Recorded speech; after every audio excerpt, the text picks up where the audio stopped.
Alors la famille, devant les projets gouvernementaux de maisons abordables ici à Albany, Georgia, qu'on a, d'accord, c'est un contrat gouvernemental, la famille, qu'on a eu à peu près plus de 12 mois maintenant. C'est la construction de ces projets n'aurait pas dû prendre plus de 6 mois max. Donc tous les problèmes qu'on a rencontrés aujourd'hui, on est, je pense, à 6 ou 7 mois de retard sur ces projets. Pas au niveau de la construction, parce que ces maisons ici, vu le square footage, d'accord, ne prennent que 3 mois pour construire. Je dis bien 3 mois. Et oui, ces maisons vont durer au moins 100 ans plus, d'accord, pour les gens qui vont demander. Ça ne prend que 3 mois. Les retards qu'on a ici, ce sont des retards administratifs. Il faut savoir que quand vous obtenez un contrat gouvernemental, vous êtes au merci de la commune. Comment ça se passe ici aux États-Unis? Vous avez le gouvernement qui prend des fonds, qui les donne aux communes, et la commune est censée les distribuer et faire un projet spécifique. Ça peut être de l'infrastructure, les routes, ça peut être construire des maisons abordables pour les résidents qui vivent ici et qui ne gagnent pas beaucoup leur vie, mais qui ont besoin d'un logement qui est décent pour leur famille et qui passent par des programmes gouvernementaux pour acheter les biens. C'était ça l'objectif ici. Donc il y a un objectif humanitaire, mais en même temps il y a un objectif financier, bien sûr.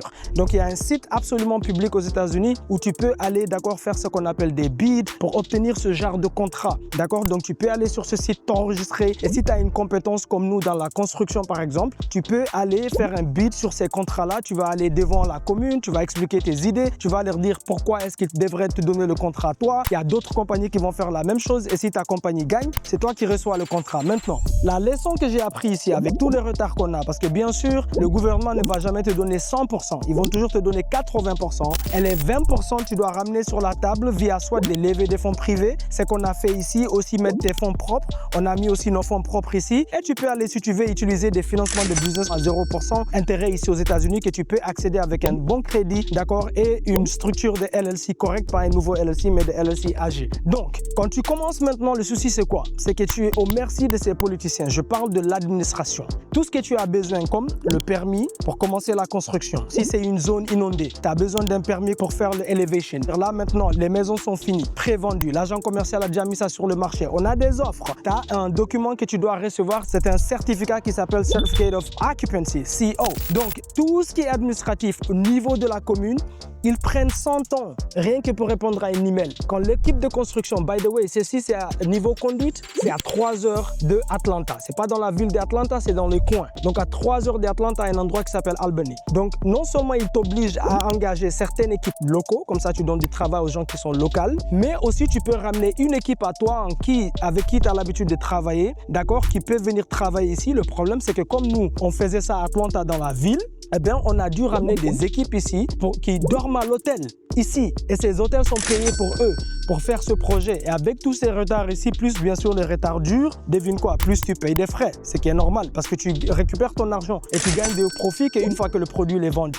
Mais si vous pensez que les politiciens sont seulement corrompus en Afrique, eh bien, détrompez-vous. Parce qu'ici aussi, aux États-Unis, c'est exactement pareil. Quand l'État donne ces genres de fonds pour accomplir des choses pareilles et donner du logement aux locaux, d'accord, les gens qui travaillent à la commune veulent manger autant que possible. Non seulement ils gonflent les chiffres qu'ils ont besoin, ils traînent pour donner les fonds, ils veulent traîner le projet pour aller faire croire au gouvernement comme quoi, il y a des retards, ils ont besoin de plus d'argent, et la plupart des sommes au milieu disparaissent dans la poche de quelqu'un dans la commune.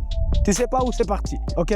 Donc la leçon que j'ai appris ici, ça vaut pas la peine les contrats gouvernementaux jusqu'à ce que tu arrives à un certain point et tu changes ta stratégie de business. Dans le sens où si tu veux devenir politicien par exemple, tu veux devenir maire, je sais pas moi, le maire d'une commune, ça c'est bien de faire des projets pareils parce que sur ton CV, tu vas créer les relations nécessaires et tout ça. Donc un des partenaires qu'on travaille avec ici, lui sa stratégie de business, son modèle de business c'est ça. Il veut devenir maire, donc il ne fait que ce genre de projet malgré tous les casse-têtes qu'il y a. Donc tu es un employé de la commune. C'est eux qui décident quand tu obtiens ton permis, c'est eux qui décident quand ils veulent répondre à tes emails, c'est eux qui décident quand ils te donnent les certificats dont tu as besoin. Ce qui est bien, tout l'argent injecté dans l'immobilier est toujours protégé sur le bien physique.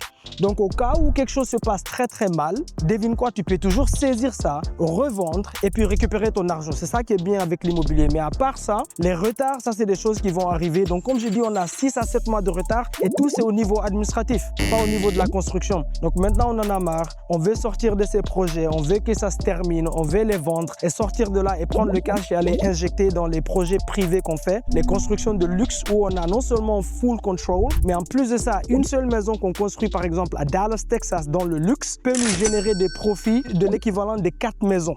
petite maison comme ça. Donc ça en vaut juste pas la peine, mais l'expérience était quand même magnifique. Et ce qui est bien maintenant aussi, si tu as des projets comme ça sur ton CV, devine quoi? Si jamais tu veux aller dans un autre pays, par exemple, construire des quartiers, tu as l'expérience sur le CV. Ça, c'est ce qui est bien aussi. Mais il faut juste, je vais vous donner un conseil quand même, faites attention aux investisseurs privés. Si vous êtes quelqu'un comme moi qui fait des levées de fonds, les investisseurs privés que vous ramenez sur ces projets, c'est mieux d'aller vers des gens qui sont accredited. Quand je dis accredited, c'est des gens qui ont assez de cash et s'ils investissent, s'il y a des retards comme ça, ils peuvent attendre sans que pour autant que ça soit comme si le monde il est complètement terminé. Comme s'il y a quelqu'un qui est mort. Parce que sinon, vous allez avoir des casse-têtes pour rien du tout alors que vous avez déjà assez de casse-têtes sur les projets eux-mêmes. Parce qu'ici, on a du retard. C'est pas que les maisons vont pas vendre. Elles sont déjà sous contrat. C'est juste des retards et de retards et de retards. Et tout ça est complètement administratif. Mais d'office, les maisons vont vendre. On a pris les terrains au bon prix. On est resté sur le budget niveau de construction. D'accord? Donc tout ça, c'est pas un problème. On avait gonflé le budget pour avoir même tous les frais imprévus au milieu. Donc tout ça, c'est pas un souci. Ici, tout ce qu'on attend, c'est les Certificate of Occupancy. Et puis, on va vendre ça et sortir de là et nous focaliser maintenant sur les projets privés de luxe qu'on fait à Dallas, Texas. D'ailleurs, que vous vivez aux États-Unis ou pas, si vous voulez rentrer dans la nouvelle construction, je dis bien de luxe,